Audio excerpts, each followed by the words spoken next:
আমাদেরকে আজকে প্রধান উপদেষ্টা মহোদয় ডেকেছেন। আমরা বিভিন্ন সম্প্রদায়ের লোক সেখানে উপস্থিত ছিলাম। খুবই শান্তিপূর্ণ এবং আন্তরিকভাবে দীর্ঘক্ষণ আলোচনা হয়েছে। এতক্ষণ যে সময় দেবেন আমরা ভাবতে পারিনি। যে আমরা চাই, আমরা ওনার কাছে আবেদন করেছি দেশে সম্প্রীতি যেন বিরাজ থাকে, সকল সম্প্রদায় মানুষ যেন আমরা মিলেমিশে থাকতে পারি, যে আমাদের যে একটা ঐতিহ্য, বাঙালি জাতির যে একটা ঐতিহ্য, সেই ঐতিহ্য যাতে বজায় থাকে, আমরা সেই কথা বলেছি। উনি আমাদের সমস্ত কথা শুনেছেন এবং সেই অনুযায়ী উনি ব্যবস্থা নেবেন।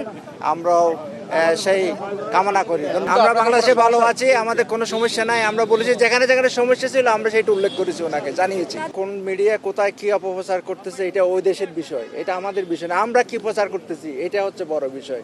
আমরা চাই আমাদের পজিটিভ, আমরা আমাদের দেশের কথাই আমরা প্রচার করবো, যেটা ভালো দিক আমরা সেটাই আমরা প্রচার করবো। আমরা এই দেশে ভালো আছি।